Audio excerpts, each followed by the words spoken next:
വേറെ ചിലരുണ്ട്, അവരധാരണ എന്താണ്?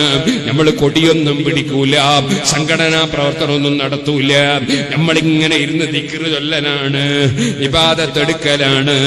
അത് മതിയോ സുഹൃത്തുക്കളെ? തൊട്ടടുത്ത് വീടില്ലാത്തവര് വീട് നിർമ്മിച്ചു കൊടുക്കൽ ഒരു ഖിദ്മത്തല്ലേ? ആവശ്യമുള്ളവന്റെ ഖിദ്മത്തല്ലേ? വീട് വേണ്ടവന് വീട് വെച്ച് കൊടുക്കണ്ടേ? അത് നമ്മളെ സംഘടനയിലൂടെയല്ലേ നമുക്ക് ചെയ്യാൻ കഴിയുക? അതുപോലെ തന്നെ സാന്ത്വനം ആവശ്യമുള്ളവന് സാന്ത്വന പ്രവർത്തനം നടത്തണ്ടേ?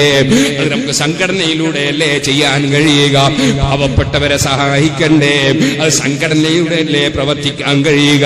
ഇനി ഞാൻ ചോദിക്കട്ടെ, ഞാനൊരു ചെറിയ ചരിത്രം ഇവിടെ പറഞ്ഞു. ഈ ചരിത്രം കിതാബ് നോക്കി ഞാൻ മനസ്സിലാക്കി. ആ കിതാബ് എനിക്ക് എവിടുന്ന് കിട്ടി?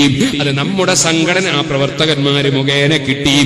ആ കിതാബ് നോക്കാൻ വേണ്ടി ഞാൻ സമയം ചെലവഴിച്ച് എന്റെ കാറിലാണെങ്കിൽ ആ കാർ എനിക്ക് എവിടുന്ന് കിട്ടി? നമ്മുടെ സംഘടനാ പ്രവർത്തകര് മുഖേന കിട്ടി. ആ സംഘടനാ പ്രവർത്തകര് മുഖേന കിട്ടിയ അറിവ് അത് ഇവിടെ നിങ്ങൾക്ക് പറഞ്ഞു തരാൻ എനിക്ക് എങ്ങനെ അവസരം കിട്ടി? ഈ സ്റ്റേജ് നമ്മുടെ സംഘടനാ പ്രവർത്തകരുണ്ടാക്കി, ഈ സദസ്യരെ സംഘടനാ പ്രവർത്തകര് സംഘടിപ്പിച്ചു. ഇല്ലെങ്കിൽ എനിക്കറിയാവുന്ന ഇൽമ് പറയാൻ എനിക്ക് വേദി കിട്ടുമോ? എനിക്ക് സാധിക്കുമോ? വാസ്തവത്തിൽ സ്വാഗതം പറയേണ്ടത് സംഘാടകർക്കാണ്, നന്ദി പറയേണ്ടത് സംഘാടകർക്കാണ്, അതിന് സഹായിച്ചവർക്കാണ് സ്വാഗതം പറയേണ്ടത്, നന്ദി പറയേണ്ടത് ഈ പ്രസംഗിക്കുന്ന എനിക്കല്ല.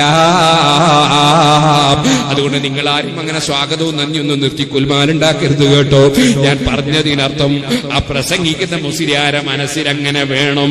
ഇവരൊക്കെ കൂടിയാണ് എന്നെ ഇത് പറയാൻ എനിക്ക് അവസരം തന്നതെന്ന ചിന്ത പ്രസംഗിക്കുന്ന മുസ്ലിയാര മനസ്സിൽ വേണം. അല്ലാഹു ജല്ല ജലാലുഹു ഖിദ്മത്തുകൾ നടത്താൻ നമുക്ക് തന്ന വേദിയാണ്. അതിനുവേണ്ടി അല്ലാഹു നമുക്ക് തന്ന കൂട്ടായ്മയാണ് നമ്മുടെ SSFന്റെ പ്രവർത്തനം, SYSന്റെ പ്രവർത്തനം, മുസ്ലിം ജമാഅത്തിന്റെ പ്രവർത്തനം, നമ്മുടെ സ്ഥാപനങ്ങളുടെ കൂട്ടായ്മകൾ, പ്രവർത്തനങ്ങൾ വിദേശത്തും നാട്ടിലും അതെല്ലാം ഖിദ്മത്തുകളാണ്. ആവശ്യമുള്ളവർക്ക് ഖിദ്മത്ത് എത്തിച്ചു കൊടുക്കുക എന്ന നിലക്കുള്ള പ്രവർത്തിക്ക് വലിയ ബറക്കത്താണ്.